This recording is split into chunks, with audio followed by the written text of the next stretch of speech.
Hello there. I'm Victor Vogel. Welcome to Communication Excellence.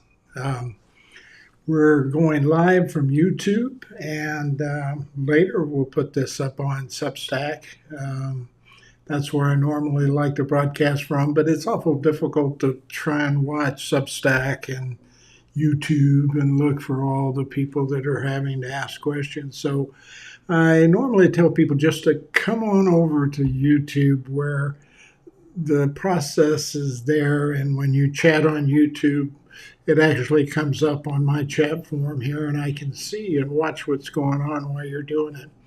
But until then, we have to kind of live with what we have. I want to welcome you again. Anytime you can subscribe to the channel and subscribe to my Substack channel, same basic brand, communication excellence. Um, it always helps. It gets some information out to folks. The only announcement I have is that I have really kind of determined after 3 months of doing these newsletters and the videos that sort of support them that doesn't seem to be a major priority right now to folks, or else I'm just not popular. Whichever one it is, it doesn't make much difference. I have kind of moved that off the paid program because I think this is information people need to get and see and use because looking at what's going on in America today, I can tell you we don't have a lot of strength and leadership right now. From the very top, the number one guy in the country is supposed to be a leader, all the way down into organizations and families and wherever you want to be. There's just a lot of lack of leadership and a lot of leadership that should be focused in the right direction, and that's working and connecting with people that you lead in a way that they benefit from that and everyone gains and grows from it. That doesn't seem to be a leadership paradigm of today. And so you'll find I'm big about saying we're going to change the leadership paradigm. But I'm going to keep doing the newsletters. I'm going to keep doing the videos behind the newsletters. They will eventually make it over to Substack. If you just want to wait until it comes over and shows up on the channel somewhere over there, you're welcome to watch it. You can always ask questions in the comments, and I'll be glad to try to respond to those, or you can actually schedule a session. I don't know why people don't take advantage of these things. I guess they don't like to talk on camera, or they're uncomfortable, or maybe they don't have time. Whatever their excuses are, you're talking to a 45 to, well, actually almost 50 years now of leadership and leadership development experience with large, major international domestic corporations, as well as small and medium sized in business, and all the way down to individuals. Um, I've got a tremendous breadth of experience and knowledge in this area, starting back when I was a young military officer in Special Forces. So I know leadership. I've been around it my whole life. It's what I've dedicated my life to. I've developed a lot of leaders, and they're in some significant positions today.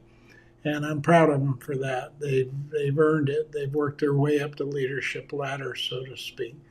So what I am trying to do is provide information that will help people become more effective leaders by connecting more effectively with their employees.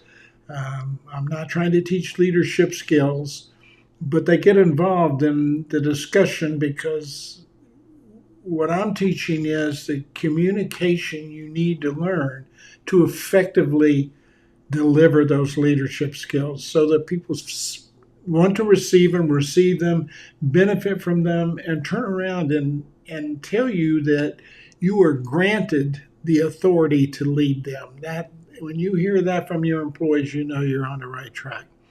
Tonight's topic, it's one I found interesting because I think it's something that's going on right now, and people are struggling they're really struggling looking at what Donald Trump and Pete Hegseth and Congress in general, and not being able to get together, connect with each other. Talk about lack of connection. It, if I had to put one problem that our United States government has, it's the ability not to connect with each other and to share information in a way that helps everybody benefit. Absolutely the number one problem we have in America today when it comes to leadership. So today we're going to talk about decisions and decision making. And you're going, oh no, decision making. I hear about that all the time. I've been at class after class. And you're probably still making some of the same mistakes. It's because you haven't attached what I'm talking about, being able to connect effectively with people, is not something that is being taught to you. You didn't learn it when you were in elementary school. You didn't learn it when you were in high school. You probably didn't take the college communication classes. And if you did, you just blew them off as an easy course because you already know how to communicate, right? Wrong. That's wrong. And all of the government right now is proving that to you. If you can't see that, then you need to kind of go get some coffee and wake up, because that's what's going on. That's why we're not operating as a government. We won't talk to each other. We won't communicate. And I'm not sure any of them ever were taught how to do it either, by the way. So that's not excusing them. It's just a point of fact. So that's what I'm trying to do. Where I had success with leaders was not teaching them conflict management, not teaching them how to do a performance appraisal, not teaching them how to create goals and objectives. Those are leadership things that they need to learn. And I have the skills, and I did teach some of that. I guess I'll back up. I did teach some of that. But where I really had success was with where I really gained insight into what the problem was. It was working with leaders who already knew all that. They already had certificate after certificate on the wall of every class you could think of. But they couldn't execute it. They couldn't make it happen. And they were struggling with connecting with people because nobody had, the one certificate they didn't have on the wall was interpersonal communication, because nobody's teaching it. Nobody's teaching people. And my God, if there's anything our kids need to learn coming out of high school, it's how to interpersonally communicate with other people. If they could take the courses that I offer, I have like a 17-week course I offer on this. If I could get down and teach this in high school to high school students, those people who come out as high school students, whether they go to college or not, they're going to have an advantage coming out over most other people who are not taught it. I can tell you that right now. Once I got in here and I began to realize, and I started teaching these interpersonal communication concepts, and then how they relate to doing a performance appraisal, how to handle a difficult discussion, how to deal with a distraught employee, and how to truly actively listen, to understand what that really means and to feel it. Because you won't get that in your average active listening courses taught by most people who have no idea what the hell they're talking about when it comes to communication. But because they haven't been taught either. And I'm talking about coaches and leadership coaches and McKinsey consultants and Pricewaterhouse consultants and all these other people. They're different. They don't touch on this. It's something that's very unique that I don't know why they don't, because it's so obvious when you get in there. But everybody can can go through all of this leadership development we've had for 106 for 5 decades now. $160 million average spent on developing leaders. 25% of the people come out of there say they didn't learn anything new. 25% of the people that took the course, when you come back and serve them, they say, I didn't learn anything new. That's because they've already had it. They've had it. It's just a different name. It's a different structure, whatever, but it's the same thing. Performance, man. They've had it. They've been doing performance appraisals for 10 years. The key thing that most everybody was missing, and this is why I don't call myself a consultant anymore. I call myself a catalyst. My job is to catalyze you, is to launch you into learning how to connect with other people. So when you apply that performance appraisal, it's being heard, it's connecting, and it's being appreciated. Yeah. So that's why I'm big about interpersonal communication. But let's move on over to decision making here. There. The weight of the gavel. It's really part of an overall title that's associated with strategic focus of decision making, those kinds of things. So in the modern organization, I'm just going to walk through this newsletter we did, but in this modern organization, and today's leader is often defined not by their charismatic speeches, because Donald Trump can give it. Well, he used to be able to give a charismatic speech. Now it's a very charismatic, confusing speech. For the technical prowess or quality of decision, they're really not defined by that. Leaders are really, because we have tons of people who can do that.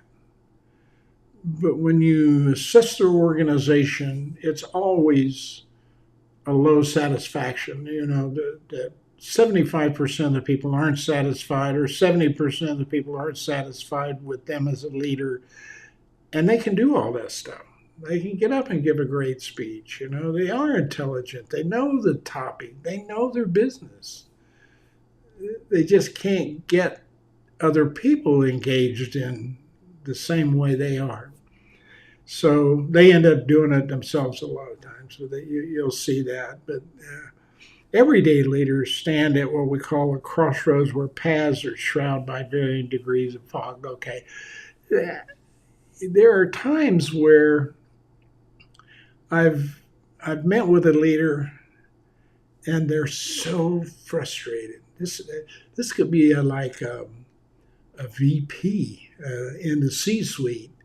We're sitting there having coffee over this coffee bar, and it's like, I'm so frustrated. I have told these people this stuff. They shouldn't know it. They've been years in it, and why in the hell aren't they catching on to what I'm telling them? And what happens is they're not connecting. So the difference between a good leader and a great leader is often one that lies in the ability to recognize a couple of things. One, they're not connecting. Two, that not all decisions that people make are the same. They don't hold the same weight. They don't hold the same sense of value. They don't hold the same importance, or they don't happen as frequently as others. There's a lot of things about decisions that people make that are varying.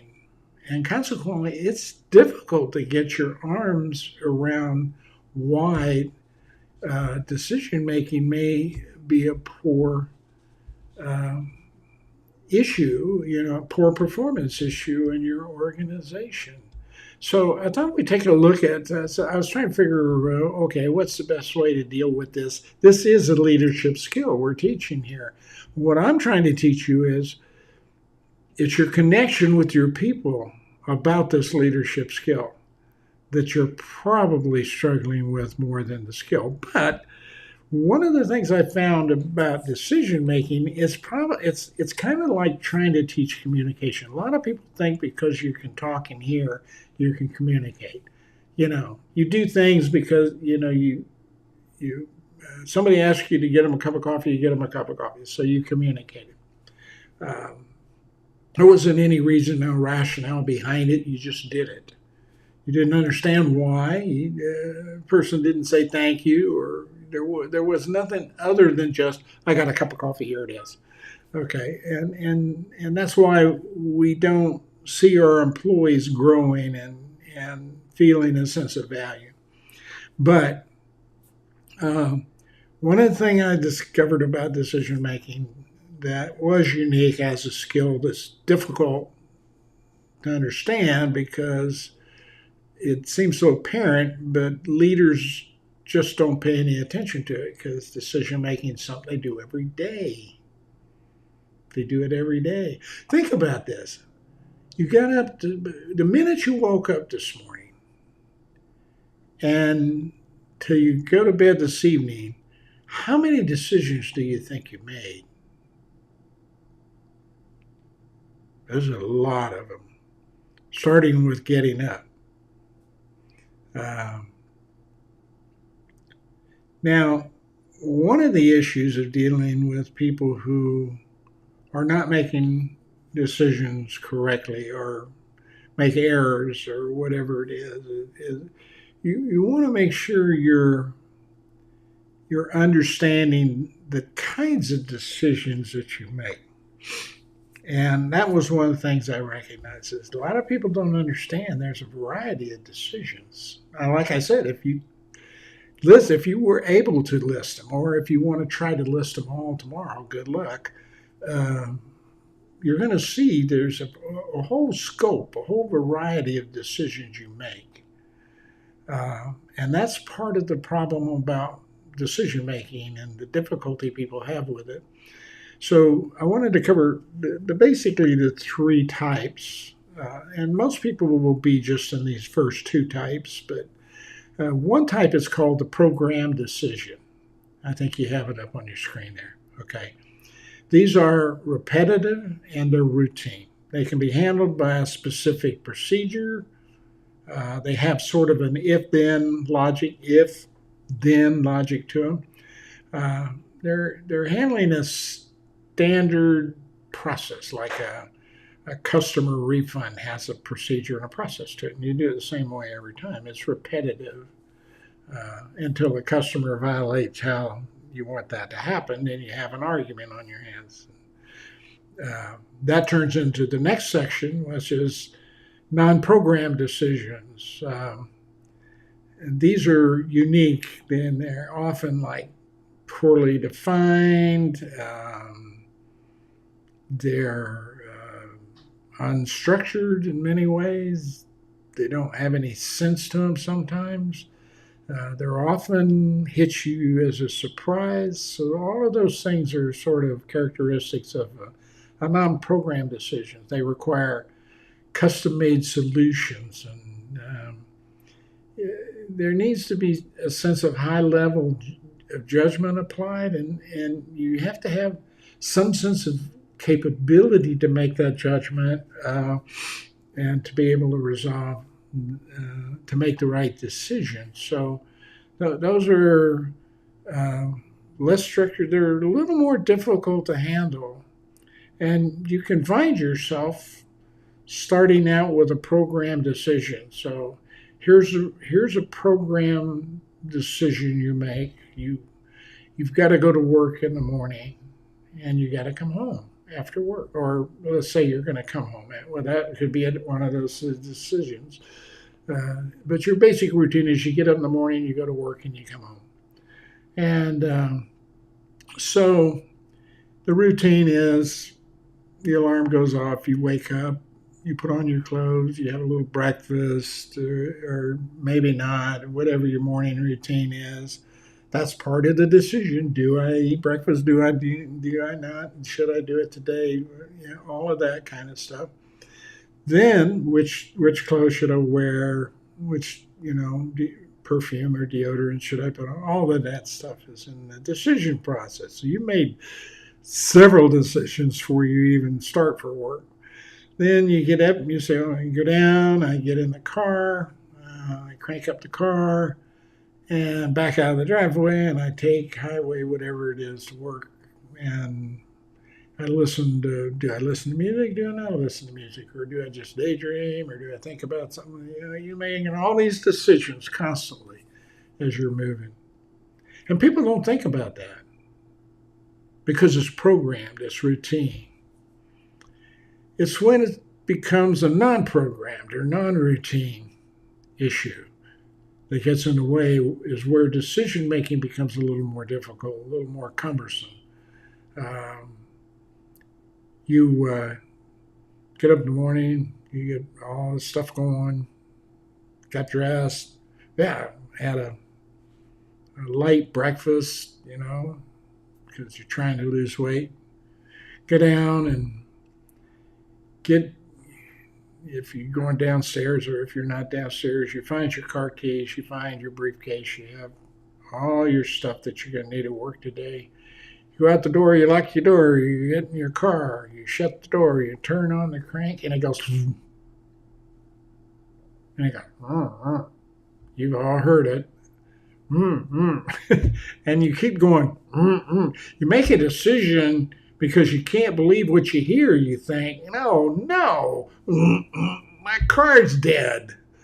What in the hell? I mean, so now you have a non-programmed decision to make. Your car won't start. What do you do now?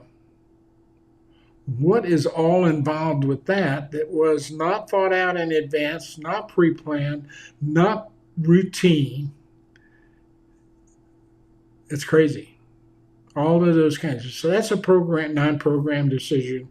And that's how those two, you may start your day with a lot of programmed decisioning, and bam, right in the middle of it hits your non-programmed issue, and you are now in the middle of making non-programmed decisions. Do I take the Uber to work? Do I call and tell my boss I got to take my car in and get it fixed? I'll be late. I won't be there today.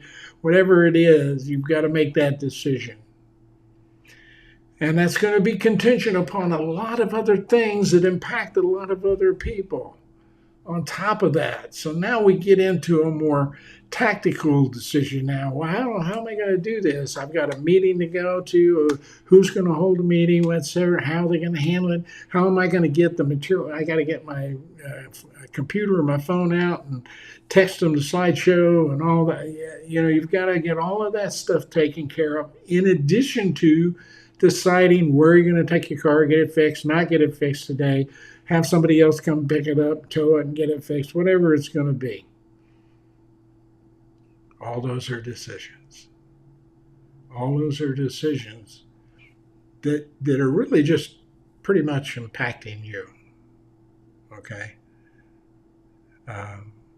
Now, there's another category of decision. And by the way, I think probably 90% of your decisions you live with are in these programmed and non-programmed decision areas. They're pretty much been lined out. The systems and processes and everything are in place. Usually if a non-programmed decision comes up, it's because of an unexpected issue or something that hadn't been all thought out. Now, what you may do with this non-programmed decision you had to make is say, I don't want this happening again. So what am I going to do? I'm going to take car into my maintenance people. I'm going to say, I'm going to bring this in every 90 days. I want you to go over this car with a fine-tooth comb. If you find anything you think is going to disrupt me driving it, unexpectedly even, I want you to look for the unexpected stuff. Do that. Make sure it's a good overhaul so I can count on it when I get in and crank up, it's going to go. So that's one way you could take your non-programmed decision you had to make, you can create a programmed decision or a model or a system, if you will, to fit into place that's going to keep that non-program.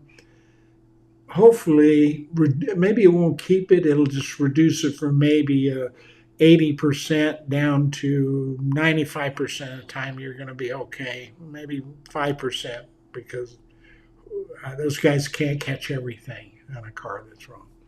So there you go. So that's a program. Now, there's another decision program that people tend to have to deal with, and those are the more complicated ones, the more complex ones. The ones that you find that you're doing in staff meetings, or you're doing in budgeting, or you're doing in strategic planning, those are tactical and strategic decisions. Tactical decisions focus on how, efficiency, those kinds of things. And the strategic decisions focus on what and why we need to be doing something. So they're the kinds of decisions you most likely are not engaging in a daily routine kind of environment. You find those in a lot of planned decisions, but even in that, you find people making mistakes. They're tactical decisions. They may think they should be doing something this way when in fact, they should be doing it the other. Or perhaps if they've done it this way 95% of the time, but something's changed in the system that they're unaware of. All of a sudden, that's a barrier to them getting that completed. That's a decision. They have to figure out what that is, where it's going, how to deal with it, what to do in the meantime while you're dealing with it. All of those decisions stack and arise upon each other. Wherever there's a non-programmed or a tactical or strategic decision, you're going to be spending more time and more energy digging into that decision than you do those program decisions. But the idea is to get the tactical and strategic systems should be put together in a way that allow you to have a more programmed environment where you have less disruption, less unexpected disruption. It's difficult to say, but what it can also do, if you know how to plan tactical and strategic decisions, in other words, if you can plan effectively from a strategic and tactical perspective, and put that into your planning processes, if you will. What you will have is the ability to program those automatic decisions, and you can add what we call contingencies. I know as a consultant, when I dealt with people who were building strategy. Now, I'm not a strategy expert. There may have even been other consultants in there with me when I was working with these folks.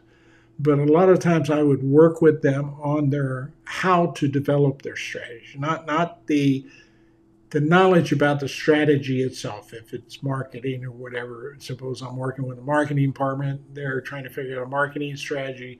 What I'm working with them on is how to connect with each other so that marketing strategy has a better chance of being developed effectively and executed effectively.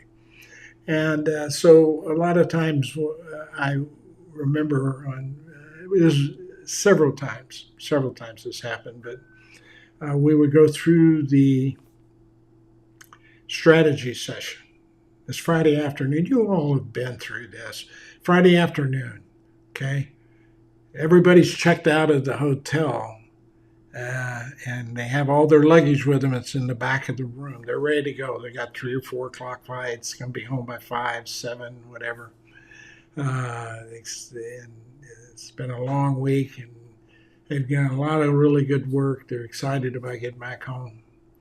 And right after lunch, I normally have one session right after lunch to clarify, summarize what I saw and discussed. And a lot of times, nearly every strategy time, now that I think about it, I asked one question. I said, okay, I want you to take in 20 minutes, 20 minutes max. You see there's paper and pencil on the table. There's some flip charts and markers and everything over here and some tape and everything.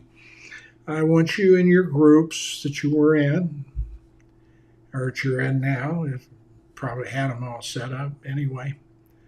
I want you to take 20 minutes, and all I want you to do is brainstorm. They go, oh, you say it's 20 minutes. They go, oh, no.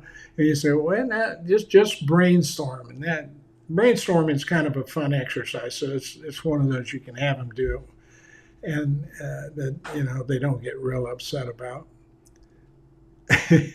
And I said, I just want you to take 20 minutes and brainstorm what you've got, your section of the chart, or you've got the whole strategy or your portion of it or whatever. I want you to take 20 minutes and simply tell them or brainstorm everything that could go wrong that could screw that strategy up. And so they being brainstorming exercise, they get into it quickly. They're talking, and they've done that enough through the week that they got it down. So they're excited. They're writing like crazy. They're putting things up on the wall. They're not even thinking about how much they're writing on the wall.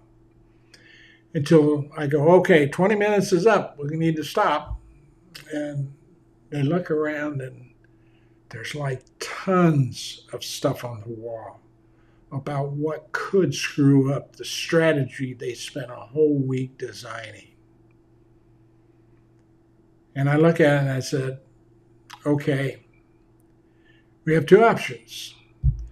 We can check in, stay an extra morning, and you can work through all of these as a team, or you can take them back and do them when you get back. And a few people decided to go home. I'd say 90% of the groups I worked with decided to check in and do them the next morning. They wanted that cohesiveness, synergy they had built to continue on with this last. And some of these things were significant issues.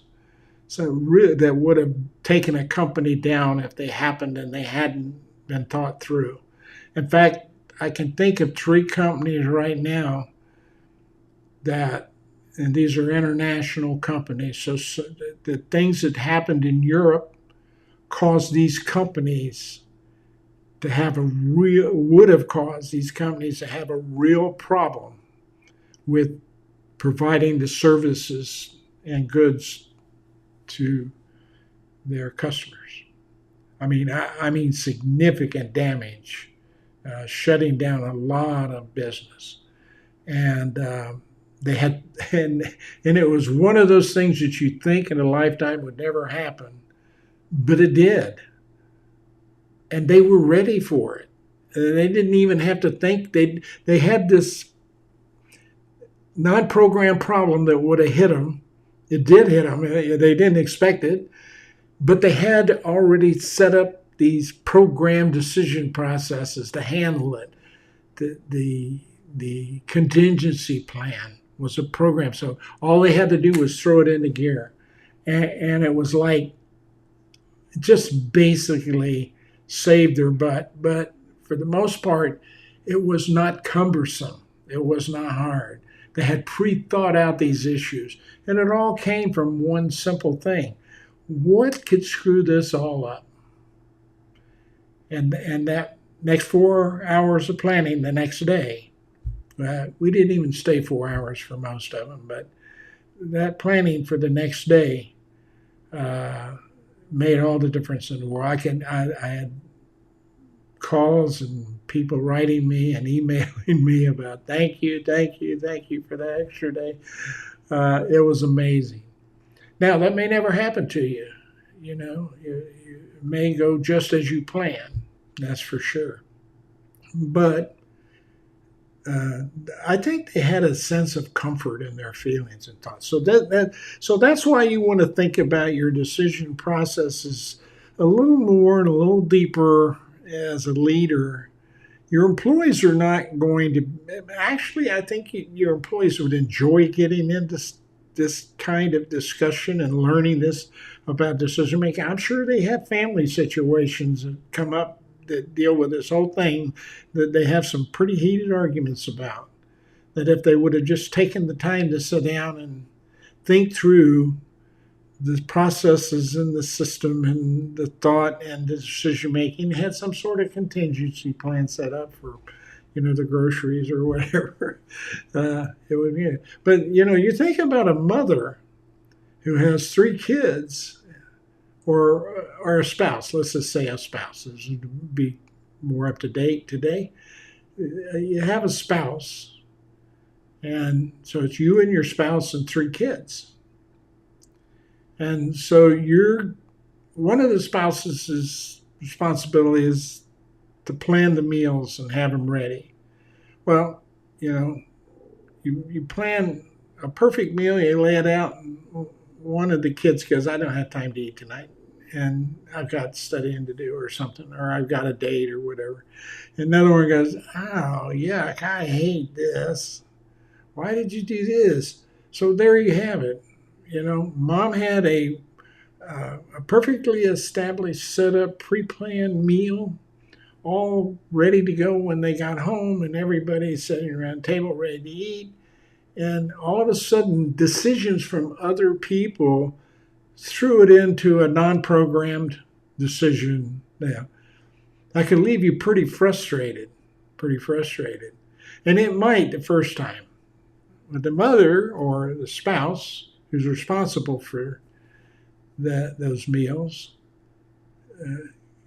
might decide, hey, look, does this happen every day, or is this like Friday night? That's a major problem. Friday nights, we're not doing dinner. You're on your own. It's leftovers. You have to go get your own. That way, if you got something to do, you can go do it. If you just want something to eat, you can get what you want. Works out great. No, we're not all around the dinner table that night, but maybe that's the best thing in the world, because otherwise you have a bunch of frustrated people. So transfer that over into your workforce. You've got a payroll system set up. It's going around just perfect, and it's set up to deliver. But then all of a sudden, something happens and the bank system goes down, they get hacked, they have to shut down for 2 days, and you can't pay your employees for 3 more days. How do you deal with that particular problem? Did you have a contingency plan? Had you thought so that when you have to make that decision, you don't have to rely on a non-programmed decision process where you have to go back, dig up all the information, figure out what's going on, and sit there and try to think about, well, I could do this, I could do that. If there's a disruption because of a bank situation, here's what we do. We draft from another corporate bank. Boom, we put it over here, or, whatever that might be. So just so that's just 3 of the things. Now let's talk about matching the model to the moment, okay? So program decisions are, which, they have clear data. This model follows sort of a step-by-step, defining the problem, identifying the criteria, weighing the criteria, generating alternatives, picking up the optimal path. It assumes we have perfect information, which, to be honest, you really do have that. But these are situations that you can approach from a programmed decision-making mode. Now, the intuitive model for decision-making is best designed for high-stakes, fast-moving situations that are, the data is scarce, but experience is high. In other words, people know what they're doing, but you may not understand what stopped the line from moving. This isn't guessing, so to speak. It's a pattern recognition of highly experienced leaders who match their current situation, what's going on, with past experience and abilities, and so they'll make a decision based on that. It may not be the perfect decision, it may not end up with the perfect end result. That's why you got to be careful about making decisions based on end results. Okay, you just don't know what everybody's been through that's made that decision. Now, if it shuts down the company for 10 days, yeah, then you can start looking at people and decisions they made. But usually, for the vast majority of decisions that are out there in business, this is one of the things that you have to have good interpersonal communication skills, because as you're gathering this data, as you're getting the information in, you want employees comfortable enough. You want a psychological environment where employees can feel comfortable coming to you. Now, so depending on whether it's an intuitive model or a program model or whatever model you want to use, you can look those up later. There was one called the Vroom-Yetton theory. This model helps leaders on how much they involve their team. How much do I want my people involved or not involved in it? Which approach am I going to take? Am I going to be autocratic and just tell them about it? Sometimes you don't have time, and that's the best approach. But there are other times where you want to get more information. You want to find out more before you make the decision. You want to make sure they're involved so that it's executed correctly. So the rule of thumb is, if decision requires high buy-in from the team to succeed, then lean towards the collaborative models of decision making. If the decision is time critical and technical, lean towards the autocratic or constructive models. Those models that they're pretty well established, pretty well set, they're programmed, so to speak. So why? I tried to play funny here, but then I thought, well, maybe people won't catch this, because why process trumps outcome? But I capitalized the T. Okay, sorry, bad joke. It's a common trap to judge decision by their results.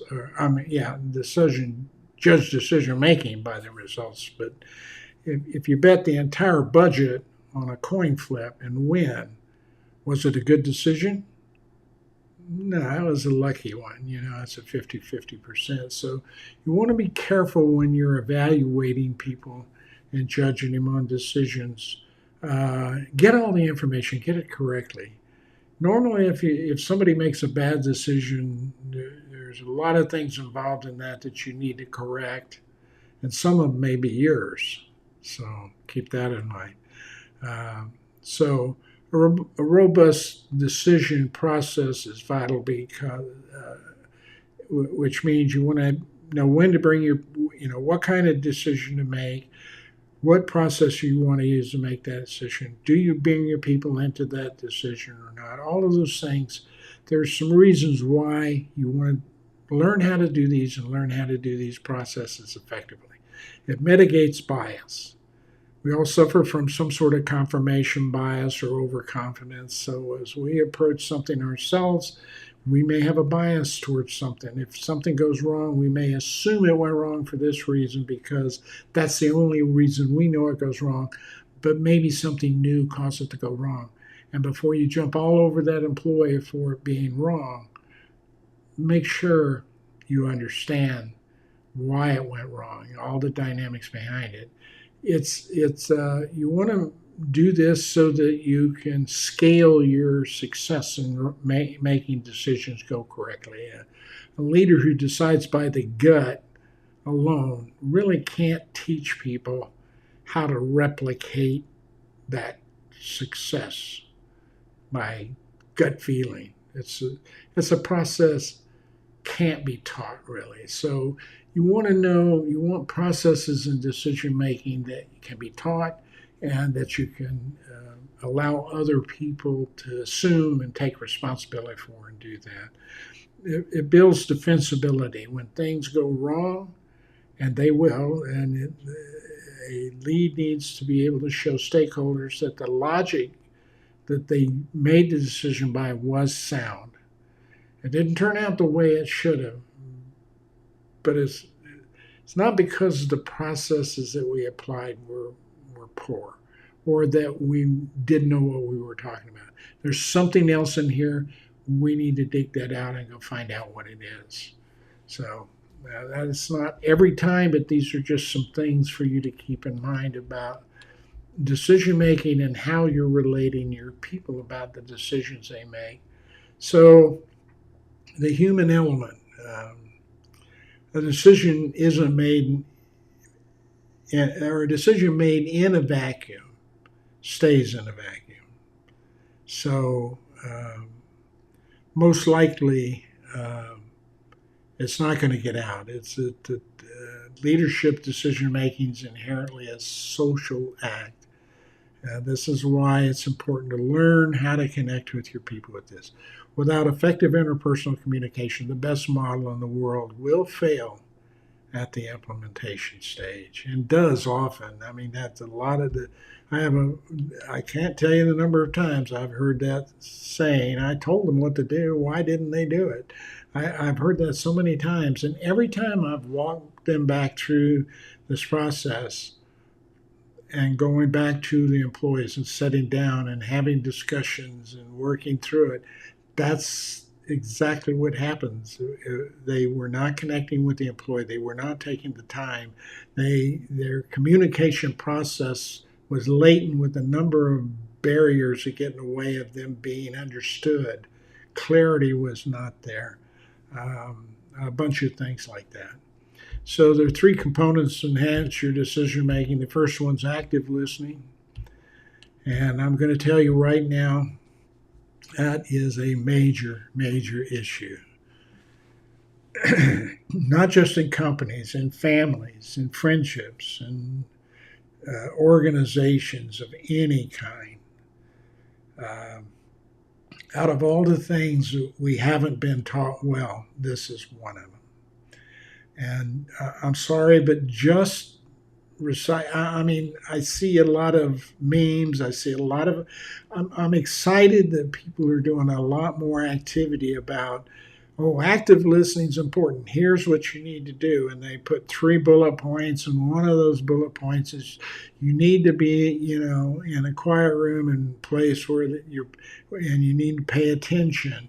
And to show that you're paying attention, you need to pay attention to their words so you can recite back some of the things they've said so they know that you're hearing them. And that's where the biggest dilemma is with what's being taught about active listening day. No, that's not what you should be doing. And that came clear to me one day when I was talking to a lady on a flight, and I asked her what she's expecting when she's talking to people. What do you want from somebody when you're talking to them? And she said, Vic, I don't want them to hear what I have to say. I want them to feel what I have to say. That is active listening, ladies and gentlemen. That is the difference. You need to understand why that's important. You need to understand why you can do it. You can do it. You need to understand how it happens. You need to understand what you need to do and learn to practice to make it happen. Then you need to make it happen while you're listening. You need to connect to the point of not just being in their shoes, but deeply, almost being in their soul, experiencing their feeling. You can be as mad as hell as they are and still have the capacity to guide and direct them in the right direction because your brain allows you to do that. If that's your role in the communication process, is to help this person. You can really get in and feel how angry they are. And because of that, you can say, I need to go deeper into what I need to do to bring them out of this. I can't just use a standard, take a couple of breaths and relax and you'll come out. It may be deeper than that. You may have to do different approaches that make them feel more comfortable. And negotiators, hostage negotiators. Now, I talked with Gary Nessner one day, and he has his mind really set on right on this stuff. Hostage negotiators in an extremely stressful situation, and he is trying to not just ascertain what that person is thinking, but what that person is feeling at the moment. And that feeling may be the one thing that he's able to tick into that allows that hostage negotiator to say, okay, I'll trust you. I'll bring him out. Okay. And, when he says, when the person asks you, well, you're just interested in, solving this or stopping this. And he's going, no, I'm interested in you coming out alive. And he really means that. I don't care how bad the bad guy is, he really would prefer them to come out alive along with everybody else. He doesn't prefer them to come out alive without everybody else. That person gets to know that too. But he says there's no reason why you all shouldn't come out of there alive. It doesn't make sense not to. That is that was one of the most profound interviews I think I can remember having on air. It's on my YouTube channel. You should go watch that. Go listen to Gary's presentation. It's good. But this active listening thing, I can't tell you how many problems are created by this. I can't tell you how many mistakes are made where they could have solved the problem because of this. So just if you want to learn something, I'll be glad to share it with you. But if it's not me, you find somebody else as experienced as I am, that would be like 6 or 7 or 8 years in college and 40 years of using that to change people's lives and their leadership abilities. You want somebody sound, and they're out there. There's people as good and better than I am at this. You can find them, but find them to help you with this topic.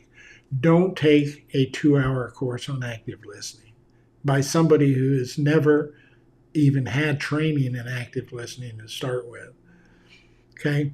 What this does when you engage people in this way, it provides them a psychological safety, a barrier. That's what you're trying to do with your workforce anyway. There should be a psychologically safe environment for you to work in, to grow, to make mistakes, to tell people you have a problem. For a leader to be able to recognize that you're about to bring them in and give them a somewhat less than effective performance appraisal, and they are just totally destroyed emotionally. It's not going to work. It's not going to work. It's not 90% of what you tell them isn't going to get through. Now, maybe you don't care, and if you don't care, then you're in the wrong role. You shouldn't be a leader. But if you do, and for some reason you still conduct this performance appraisal because it's got to be done today. If it's late, then you got a problem with your HR person or whatever. And I would say I'm going to go talk to the HR person because if they don't understand what I just did, too damn bad. It's the way I look at it. I have enough concern for that person that I want to make sure it's done right. So, and then the third one is when you start putting all this together and you start putting together processes and strategies and models and systems, and you've got all of these multitudes of things. And remember, these people are making the same number of decisions you're making every day, starting in the morning all the way until they go to bed at night. They're making a bunch of decisions during the day, and this may conflict with their decision making. When you are going to present something, you need to align it. You need to align it using good connection concepts because you want clarity in your intent and your rationale so that the person looks at it and truly understands the importance of doing it with you or for you if you're asking them to do something for you. They understand that. That's how they can get a better sense of perceived value in what they do, is when they are doing something that's clear and they're doing it correctly. There's so many times I've run into bosses who run over people. They just run over them. They have no sense of sensitivity to where that person is, And when I come back and there's a big debate over it, a hot argument, I mean, I can tell you right now, you've got people out there. If you're having that kind of environment, you have people out there not just quietly quitting; they're quietly thinking about destroying it. They're excited about the hole they're going to leave you that you have to fill. They want to leave you that hole. That is a bad way to have an employee leave an organization. That says nothing about what they're going to tell everybody else about that company. Nothing. I mean, that leader's not even thinking about these things when they're making these decisions about you got to work this way, or you need to spend an extra couple hours, or I'm assigning you to a different shift with a different load. And the employee's going, I'm doing great. Well, I can't handle this over here. I wasn't trained. Just go over there. You've got, go do it. That kind of leader, those kinds of activities I've seen consistently in a lot of money-driven organizations more than the purpose of why they're in business, even in some cases.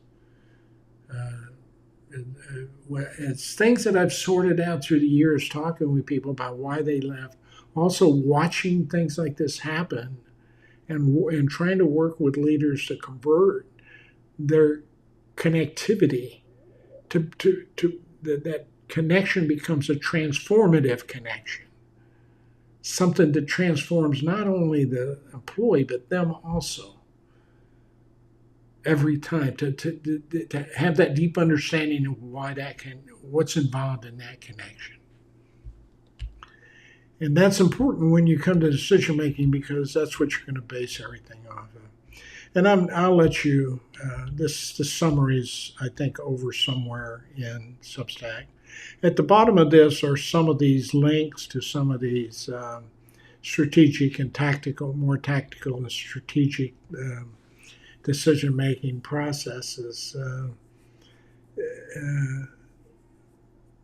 The books that I have, and I have 3 books on communication associated with leadership.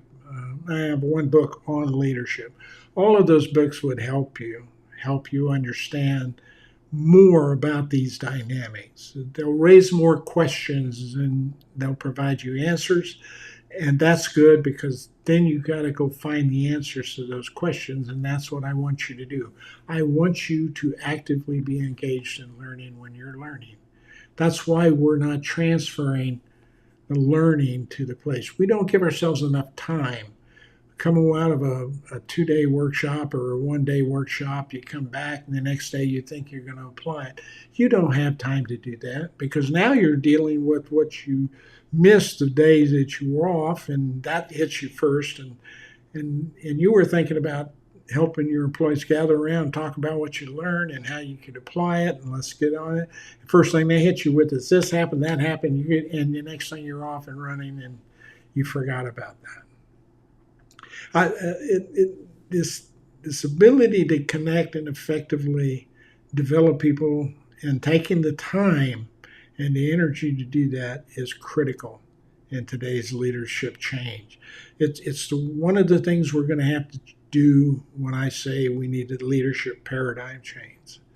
So there you go. Again, this is longer than I think. Most everything I'm do is not short. Hopefully it's packed with a lot of information and help that you can take. I post these on my YouTube channel. Most of them, I think I missed the last one, but I will get it over there. These I tend to post also on Substack. Sometimes I just post them as a YouTube link. I put them in YouTube, and then I put a link to the video, and so that you don't have, I don't have to put a full video inside of Substack. So if there are things like this that you struggle with, okay, if this is ringing a bell, if things I've talked about tonight are ringing a bell for you, there's all kinds of ways you can reach me. Now, I can't make you call me. I'm not trying to say, hey, call me, I'll give you a free 15 minutes, because it's never 15 minutes to start with, nor would I expect it to be. If I'm available, book it. And what we can do then is just have a conversation and chat about what your issue is. You can tell me things that you think you might be important to you to learn. I can turn those into these kinds of programs down the road where you can go to and you have some information you start reading and learning. But you can call me and chat. I'm not a consultant anymore. I'm a catalyst. I'm not looking to turn you into a consulting project or a coaching project. You can talk to me and we can just talk about it. And then, if it is something that you want me to spend more time with you with and specifically focused on really making some significant difference, then we can turn it into a project. And I can bill it however I think is appropriate, depending on who you are and what you can afford and all that kind of stuff. I have that flexibility now. I'm retired. So I have a program, a 17-week program aimed at this kind of stuff, where I meet with you once a week for a couple of hours. We chat about the week's work, and then we go on. And after 17 weeks, you got a tremendous amount of information underneath your belt. But even after that 17 weeks is up, I'm always available to those people. They know that. My door is open.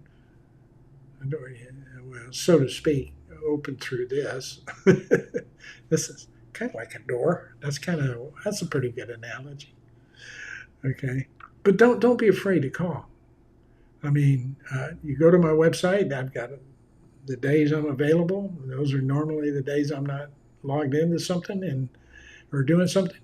And well, don't think we're going to chat for 50. I think it's just 15 minutes on the Google thing too. I don't know why they put that up there. I'll have to change that if I can. But I don't set time limits on discussions, because you may have something that is extremely important to you and difficult to do, and I can see that. I can read that in you. We're not going to cut you off. I'm not going to cut you off. I'm not going to book if somebody else is booked in front of that. We'll take a minute and send them an email and say, hey, I'm not available. We'll reschedule. If they get mad, they get mad, but they'll reschedule or not. I don't know. But I want to make sure people understand that I don't think I've had a 15-minute chat yet, acquaintance chat. I think we've gotten acquainted. Then it's turned out we liked each other what we were talking about so much, we just kept going. The next thing you know, 2 hours has gone by. So, but it's fun. It's exciting. I'd love to see the energy that people get when they're trying to learn and grow on something. I spent 50 years doing it. Why would I not want to continue if I can? All the way till the mic's dead, and I'm not here. So you have a good day, and think about how many decisions you make and all of that stuff. And if you're a leader out there and you have employees, take some time and delve into deeper than what you think you need to go to understand more about your profession as being a leader. Okay, thanks a lot. I appreciate it. See you later next time.